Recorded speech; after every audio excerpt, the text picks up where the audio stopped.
Good morning. And so today we're going to dive into search engine optimization, which I know puts the fear into a lot of people.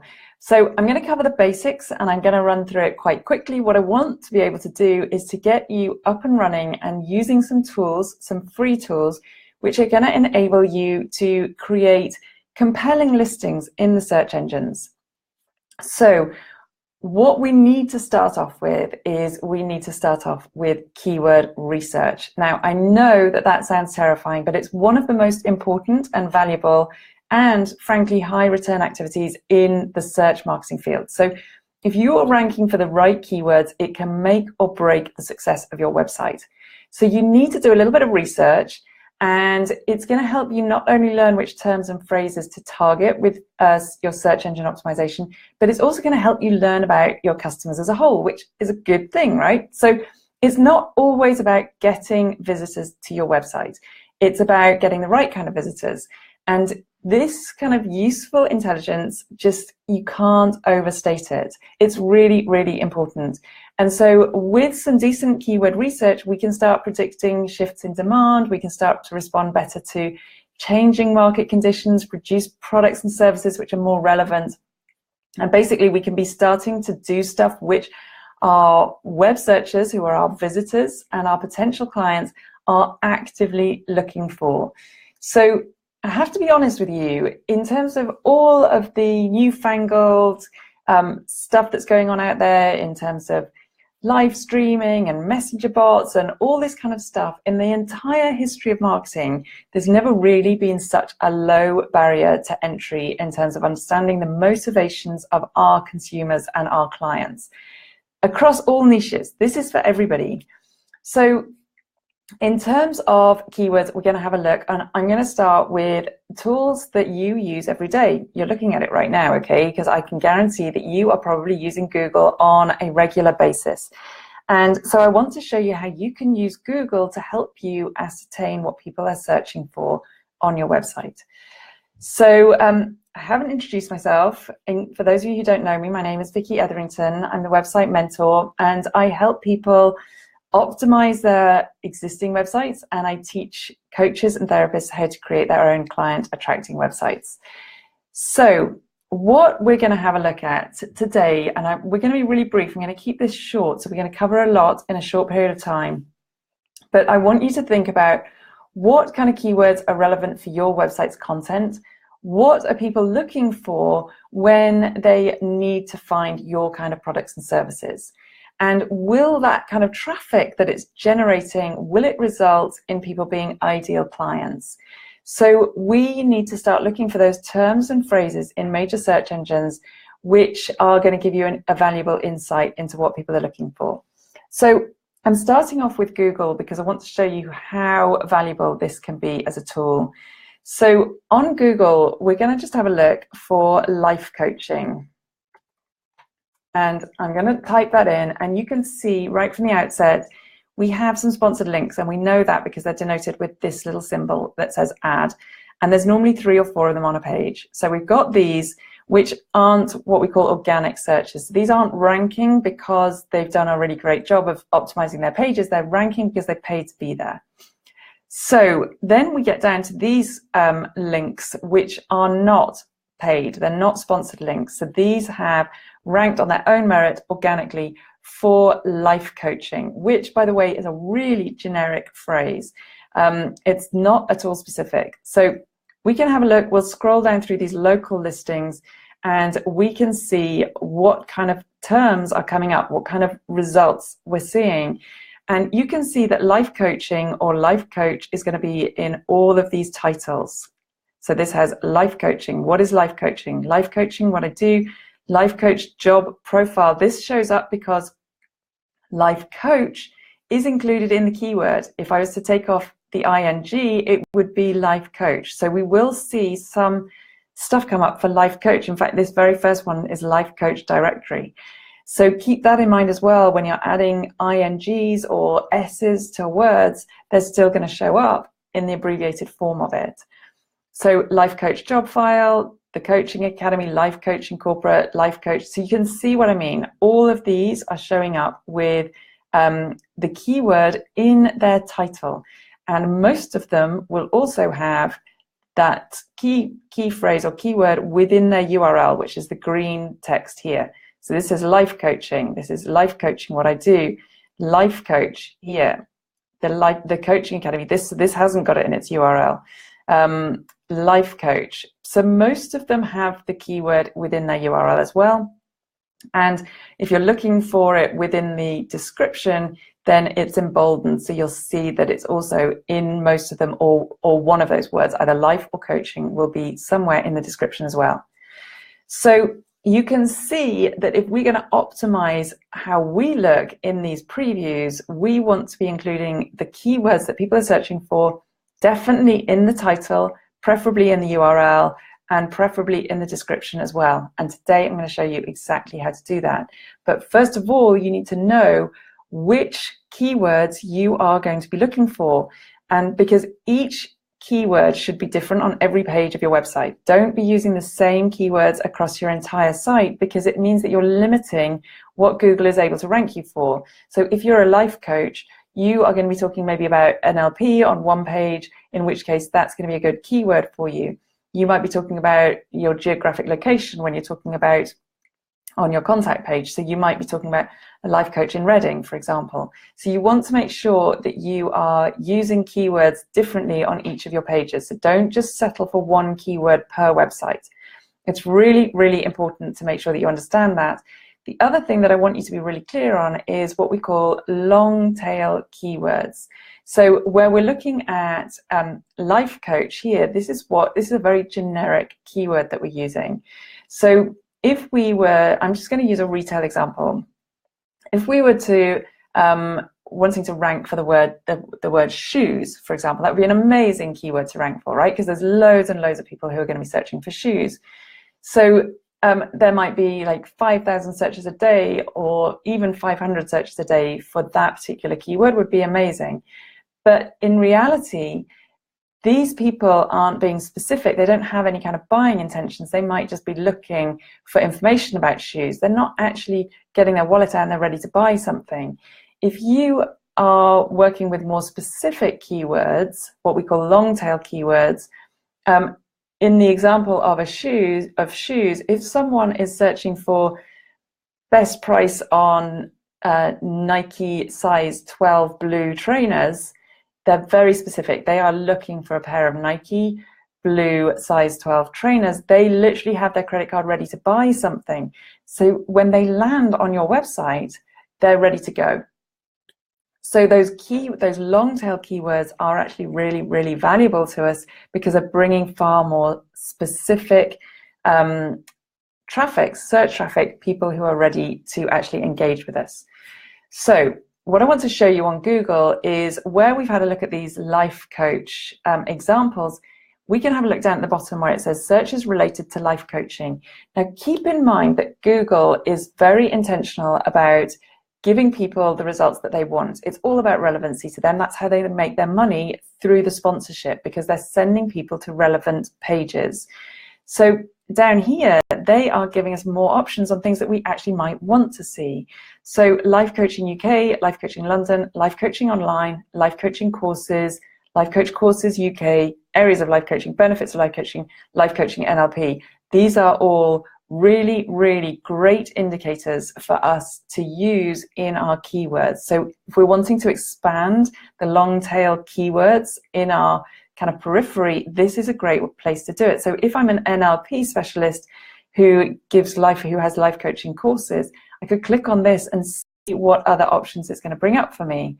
So obviously these are going to be NLP related, but these could be great prompts for me to start creating content on my website. So I might want to write a blog post about NLP coaching techniques. I might want to have a page that lists out my NLP courses. I might have another blog about what is NLP. We might have your homepage might talk about you being a life coach in the UK. And this kind of stuff, you can see how you can start to create content based on what it is that people are actually searching for. So Google is really, really helpful with us in this. The other place where Google can be really helpful is through their suggest tool. So if I'm going to write life coaching here, you can see that it's already starting to bring a whole load of suggestions for me. Now, what I want you to know as well is that these specific results that it returns are biased to things that I have searched for in the past and that it thinks I'm going to want to look for. So you need to be cautious, and you need to be mindful of the fact that these are based on searches that I have had previously, or things that it thinks that things that Google thinks that I will want to see. So nevertheless, they can be useful for you to look through, and a way that you can get around that is using a tool called Ubersuggest. And this has recently been taken over by Neil Patel. If any of you follow any kind of online marketing, you'll probably know who Neil Patel is. But this is a great tool for overriding that bias in the Google in the Google suggestions. So if I was to type in here, life coaching, and you can do it looking for the web, images, shopping, YouTube. So this is a great tool. And also you can do it in whatever language you're wanting. So you can go ahead and click on look up, and it's going to run through a whole database, and it's going to bring out a whole load of information for us, which is so, so valuable. And it pulls in information from Google Keyword Planner, which would be a recommended tool for you to use, but this kind of pulls it all into one place. And Google Suggest, which is what we looked at a moment ago in the actual Google interface. So down in here, this is all listed alphabetically, but you can see the actual terms. So it's going to give you a whole load of suggestions. And so affordable life coach. So if you are offering services which you're wanting to make really affordable, you can make sure that you are targeting this. And you can see that you get 70 searches a month, which isn't huge, but it means that you can start tailoring your content. And it means that where I was, remember when I said don't use the same keyword for each page, this is going to give you a whole load of inspiration of things that you can include in all of those different pages. Okay, so I could talk about keyword research till the cows come home. It's a big, big topic, and there's lots of other tools that you can use. Some of them are paid, some of them are free. Google Search Console, if you have an account with Google Search Console, is a really great indicator as well for you for what keywords are driving traffic to your site. Google Trends is another great one.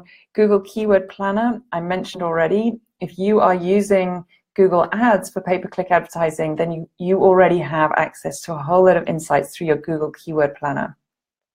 There's lots and lots of other. Moz, M-O-Z, is really, really big on keyword research, and if you just looked up for keyword tools, you would find lots and lots more. But I want to keep this simple for today because I want to get you up and running without overwhelming you. And so Google and Ubersuggest are really great places for you to get started. Once you have that, then you're going to go to your website and you are going to install the Yoast plugin. If you don't have it yet, you're going to go to Plugins, Add New, search through the repository and look for Yoast, and you will find it. I'm going to assume that all of you have got that installed, and I'm going to go ahead and I'm going to have a look at a post that I haven't yet optimized. So it's in draft at the moment and it's not yet finalized, but I literally haven't done anything on the keyword research for this yet.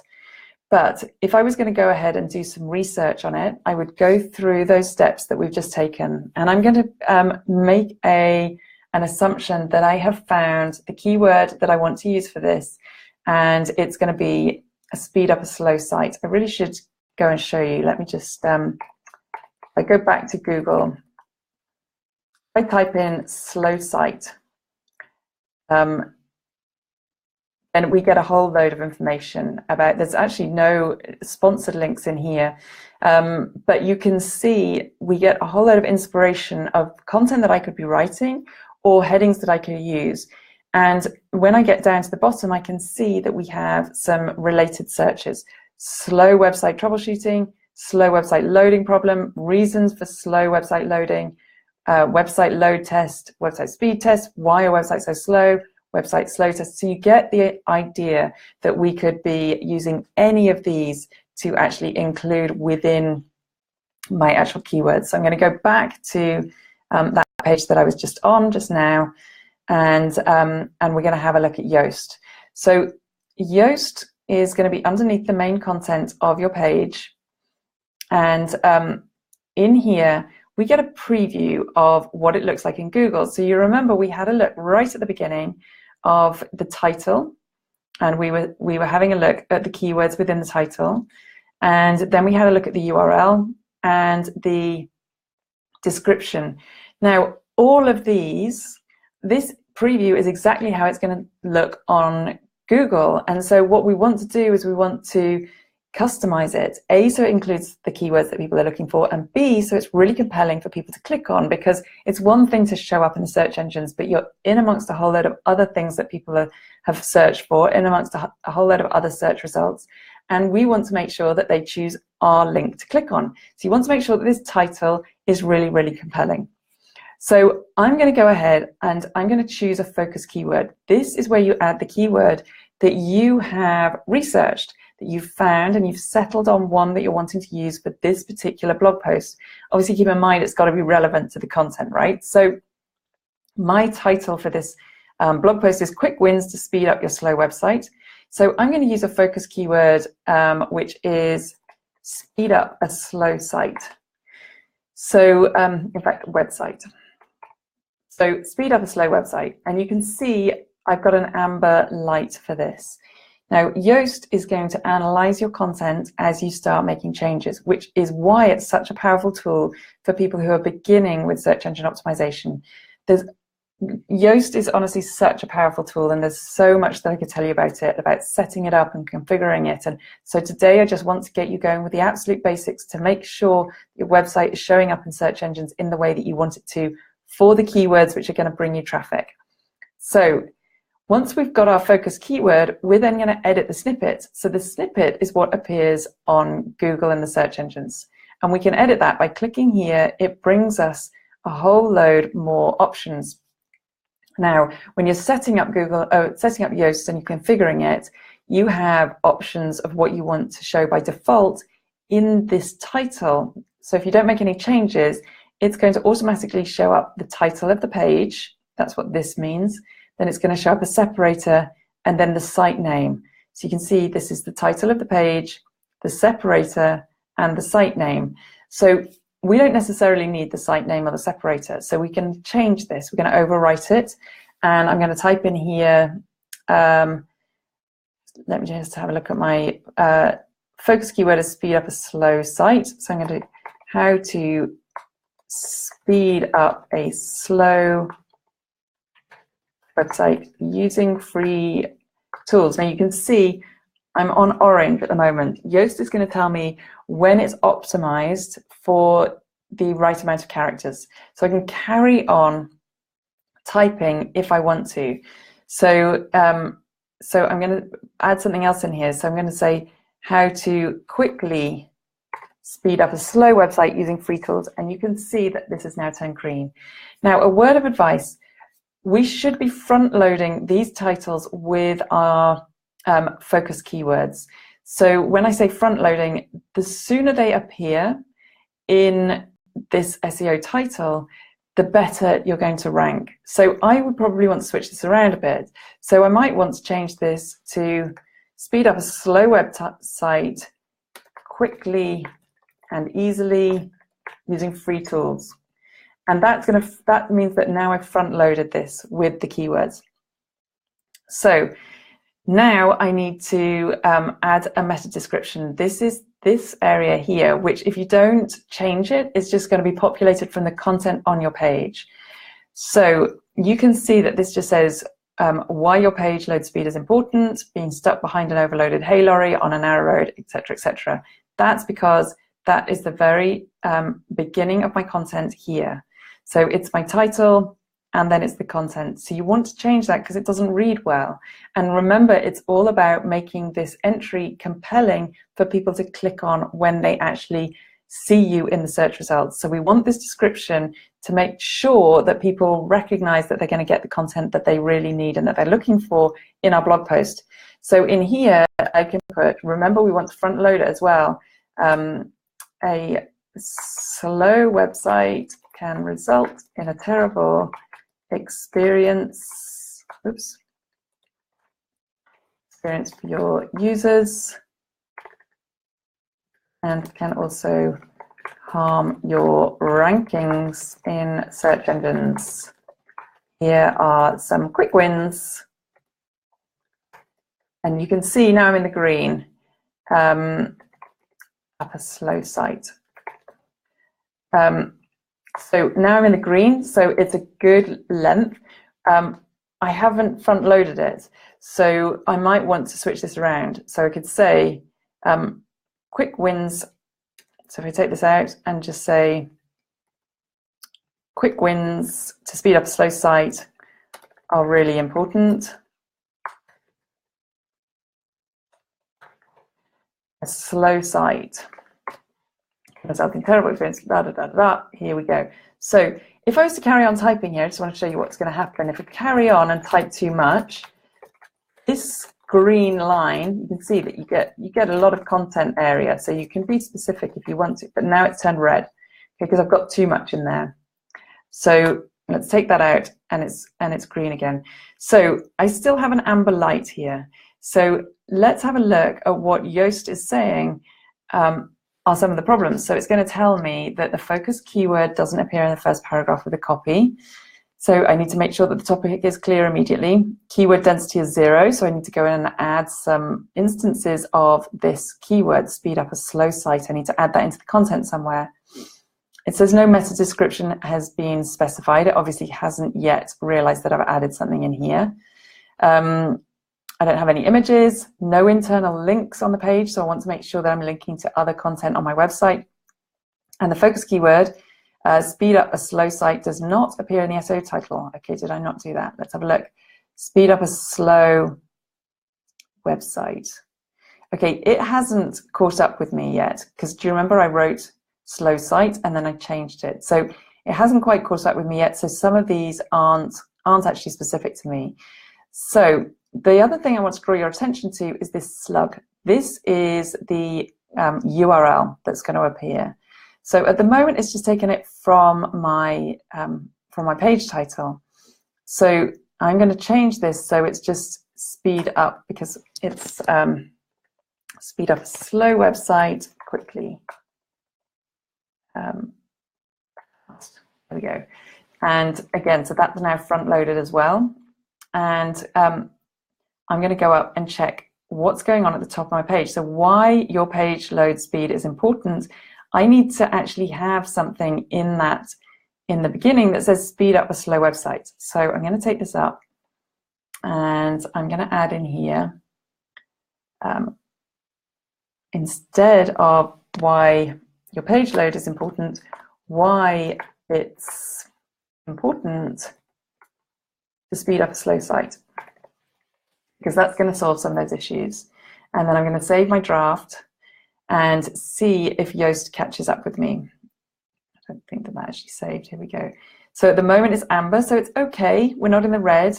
It's amber at the moment, and ideally, so it's still amber. We want to ideally turn it green. So because I don't have any images in here yet, that's going to affect it. Let's just go ahead and have a look. So we still have some issues with the keyword density, so we need to go in and make sure that we're including that within the content. It says a meta description has been specified but doesn't contain the focus word. Okay, let's go back. So now I can go back and edit this snippet. Oh, because I said site rather than website.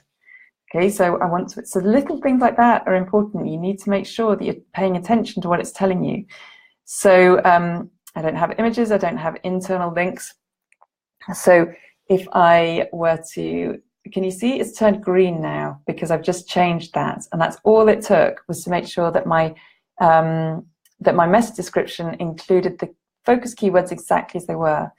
So I can improve these. I can use these suggestions here to improve them. So I can go ahead and add the focus keyword in the first paragraph, improve the keyword density, add some images and some internal links, and that would improve it even more. But at the moment, we've got a green tick, which is pretty good. And that is literally all that you need to do to really get up and running and make sure that you are targeting the right keywords and to make sure that your preview in the search engines is looking good and is compelling for people to click on. And that's going to really massively help your search engine visibility for all of the content on your website. So what I would suggest that you do now is that you go ahead and start optimizing your blog posts. And it's probably going to drive you slightly crazy, but I would do them maybe 2 or 3 of them a day if you've got a whole archive to do. And just set aside, it should probably only take you 15 minutes per post to do. So if you're setting aside 1 hour each day, or maybe 3 times a week, you're going to start seeing a massive improvement to your search engine traffic and the organic traffic that are being sent through search engines. So well done for sticking with me. I'm just going to hop back over here and see if I've got any comments. Okay, Shelley says, Vicky, listening and learning. Brilliant. Lovely to have you here, Shelley. Thank you for joining. Laura joined. Hi, Laura. Maggie says, just succeeding to join you. Sorry if you had trouble, Maggie, finding me, but hopefully it's useful for you. Kate, lovely to see you here. And you're going to watch the replay. Perfect. So no actual questions. If anyone's got any questions, then hop over into the WordPress Happy community and ask any questions in there. I'm actually dipping out for a meeting. I'll be gone for the rest of the day, but I will be having a look at any of your comments later on. So if you've got questions, please let me know. And thank you for joining, and I hope that that's been really, really useful to you. I'll be back next week with more fabulous training. Bye for now.